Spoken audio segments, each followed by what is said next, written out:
pour ce temps de carême, de faire un enseignement sur la prière.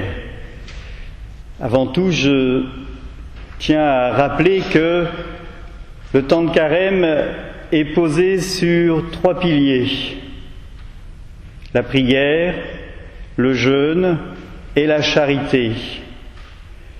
On ne peut pas faire l'un sans l'autre, parce que sinon ce serait comme un tabouret qui tomberait. Et je voudrais commencer ce temps en lisant sur la méditation de carême de Benoît XVI un petit texte, une petite parole. Le carême nous rappelle donc que l'existence chrétienne est une lutte sans relâche au cours duquel sont utilisées les armes de la prière, du jeûne et de la pénitence. Lutter contre le mal, contre toute forme d'égoïsme et de haine, et mourir à soi-même pour vivre en Dieu. Ce temps d'enseignement va reposer sur deux bases, la Bible et ce qu'on appelle la tradition. Des paroles vont être dites qui ne sont pas dans la Bible. Je vais me servir entre autres du missel romain et je parcourrai la préface de carême, une des préfaces de carême.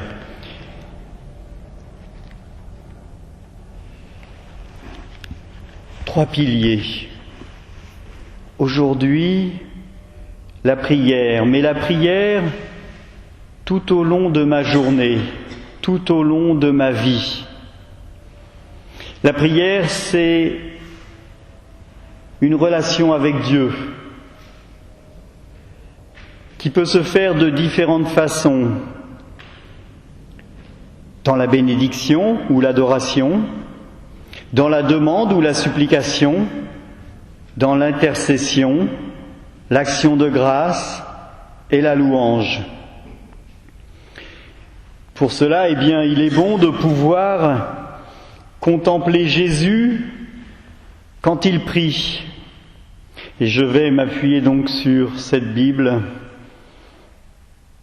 Et j'ai choisi Jésus au jardin de Gethsémani, chez Luc.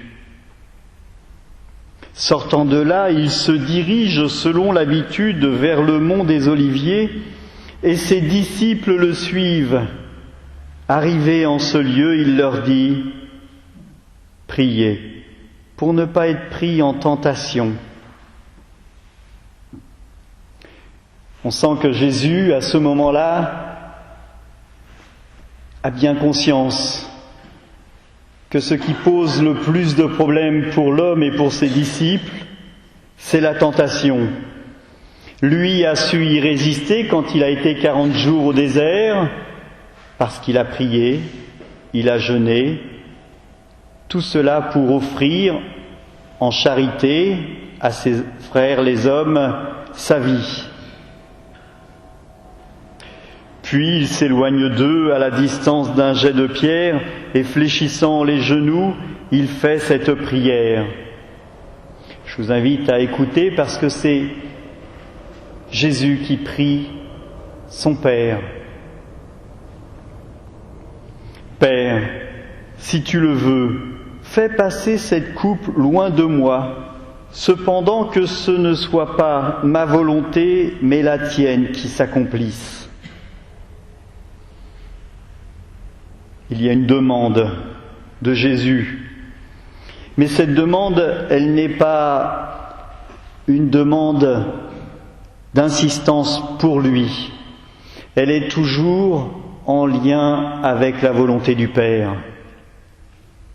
Quand nous demandons, est-ce que nous sommes en lien avec la volonté du Père? Est-ce que nous ne posons pas nos demandes comme une injonction d'obéir? Jésus, le Fils aimé, dit bien que ce ne soit pas ma volonté, mais la tienne qui s'accomplisse. C'est alors que du ciel un ange lui apparaît et le réconforte. Jésus est entré en agonie et il prie plus intensément. Sa sueur se change en gouttes de sang qui tombent sur terre. Quand il se relève de sa prière, il revient vers ses disciples et les trouve endormis, accablés de tristesse. Alors il leur dit, « Vous dormez ? Levez-vous et priez pour ne pas être pris par la tentation. » Jésus, dans son deuxième temps de prière, est encore plus pris dans le fond de ses entrailles. Il en coule du sang. Et il se relève pour voir où en sont ses frères, à quelle étape en sont-ils de leur prière. Et il est désespéré, mais néanmoins, il les invite à reprendre le chemin de la prière. La tentation, ils y ont succombé en s'endormant plutôt qu'en priant.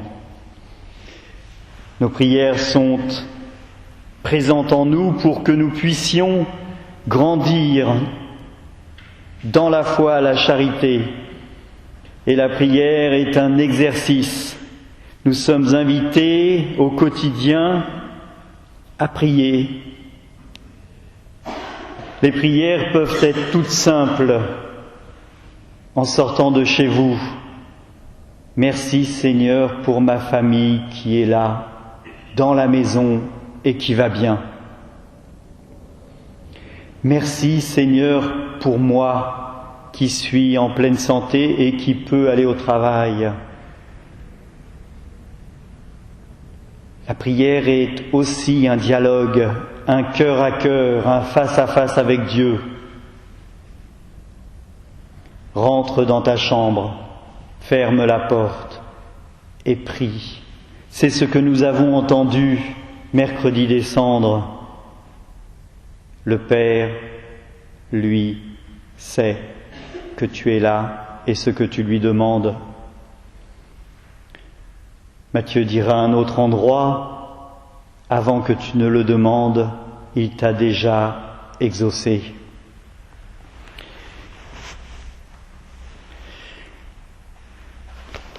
La plus grande prière pour un chrétien, c'est la messe, l'Eucharistie, l'offrande vivante du Christ, pour que nous tous nous faisions corps avec lui.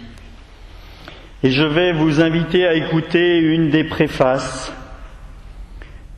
du temps de Carême. Les préfaces sont ces prières que le célébrant dit en notre nom. Il prie pour nous et avec nous. Louis-Marie Chauvet dit « Tous célèbrent un seul préside ». Quand nous venons à la messe, nous ne venons pas assister à un spectacle, nous venons prier avec et pour le prêtre, pour nous, pour cette rencontre unique avec le Christ. Le prêtre célébrant dit « Le Seigneur soit avec vous et avec votre esprit. Élevons votre cœur, nous le tournons vers le Seigneur. Rendons grâce au Seigneur Dieu, cela est juste et bon. » J'ai tenu à lire cela pour que vous puissiez resituer ce moment dans la messe. Vraiment, il est juste et bon de te rendre gloire, de t'offrir notre action de grâce toujours et en tout lieu, à toi, Père très saint, Dieu éternel et tout-puissant. Tu accueilles nos pénitences comme une offrande à ta gloire, car nos privations, tout en abaissant notre orgueil, nous invitent à initier ta miséricorde et à partager avec ceux qui ont faim. C'est pourquoi les anges et les archanges, avec la puissance d'en haut, et les esprits bienheureux, nous chantons l'hymne de ta gloire et sans fin nous proclamons. Le prêtre, le célébrant, pose ces paroles pour nous. Tu accueilles nos pénitences, sinon il dirait tu accueilles ma pénitence, mais il dit bien tu accueilles nos pénitences.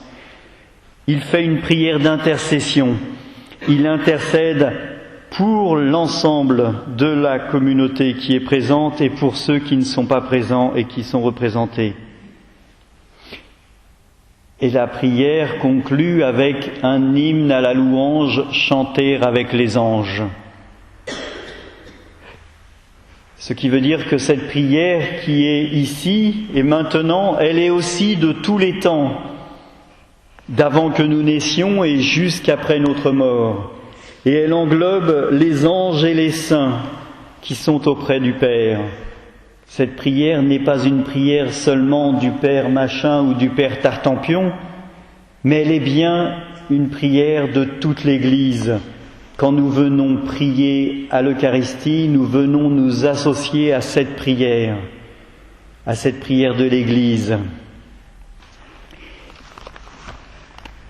Jésus est présent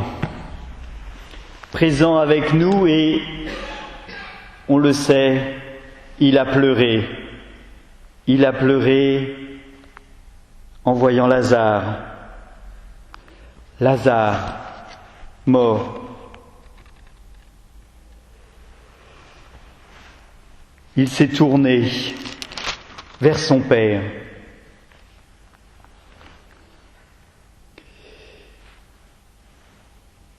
Mais lorsque Marie arrive, où était Jésus, dès qu'elle le vit, elle tomba à ses pieds et elle lui dit « Seigneur, si tu avais été ici, mon frère ne serait pas mort. » Quand la mort arrive, eh bien, on le peut crier vers Dieu pour qu'il soit présent avec nous et qu'il nous aide. Quand Jésus la vit, ceux qui se lamentaient et tous les Juifs qui reprenaient la lamentation, son esprit fut secoué et il se troubla. Il dit « Où l'avez-vous mis ?» Ils répondirent « Seigneur, viens. » Et Jésus pleura. L'humanité du Christ est pleine. Il prie le Père. Et là, nous allons pouvoir l'entendre rendre gloire, faire une action de louange. Enlève donc la pierre. Jésus on enlève donc la pierre. Jésus lève les yeux au ciel et dit « Père, je te rends grâce car tu m'as écouté. Je savais bien que toujours tu m'écoutes. Mais je le dis en pensant à ces gens qui m'entourent, car ils pourront croire que tu m'as envoyé. » Puis Jésus appelle d'une voix forte, « Lazare, dehors, viens ici. » Et voilà que sort celui qui était mort. Ses mains et ses pieds sont liés avec les bandes et son visage est encore enveloppé du couvre-tête. Alors Jésus leur dit, déliez-le qu'il puisse marcher. Jésus prie en intercédant pour Lazare, pour ses frères. Nos prières peuvent être tournées vers nous, mais elles peuvent aussi être tournées vers ceux qui nous sont chers, vers nos frères, vers ceux que l'on aime peut-être moins aussi. Quand on a du mal à pardonner, on peut demander à Jésus de nous aider à pardonner. On peut se tourner vers le Christ pour lui dire « Seigneur, c'est au-delà de mes forces, mais toi qui peux tout, aide-moi à pardonner. » Je vais conclure ce temps sur la prière pour vous donner une prière du soir qui est simple à faire. Me voici, merci, pardon et à demain. Il suffit de 4 mots pour faire cette prière. Me voici, comme quand vous rentrez dans l'église, vous faites votre signe de croix, vous dites à Jésus, je suis avec toi. Eh bien, en faisant votre signe de croix, vous pouvez dire « Me voici ». Merci. Il est beau de rendre grâce et de louer Dieu. Merci pour cette belle journée que tu m'as offerte. Merci pour la rencontre que j'ai faite. Merci pour le sourire de la personne qui m'a croisé. Merci pour le regard aimant de celui avec qui je vis. Des merci, vous pouvez en trouver plein. Merci pour cette fleur qui vient de sortir dans mon jardin. Pardon pour tout ce que je n'ai pas réussi à faire. Pardon pour mon humeur d'aujourd'hui qui a été désagréable. Pardon pour le regard méchant que j'ai jeté à quelqu'un. Pardon pour ne pas avoir tenu la porte à la personne qui rentrait derrière moi dans le magasin. Pardon pour tout un tas de choses. À demain. Merci Seigneur d'être présent avec moi demain dans cette journée, une journée pleine de rencontres, où je sais que tu seras présent à mes côtés et que tu vas m'accompagner tout au long de cette journée. Je vous invite, avant que nous continuions ce chemin de croix, à nous lever pour faire la prière des chrétiens, cette prière que le Christ nous a appris. Notre Père, qui es aux cieux, que ton nom soit sanctifié, que ton règne vienne, que ta volonté soit faite sur la terre comme au ciel. Donne-nous aujourd'hui notre pain de ce jour, pardonne-nous nos offenses, comme nous pardonnons aussi à ceux qui nous ont offensés, et ne nous soumets pas à la tentation, mais délivre-nous du mal.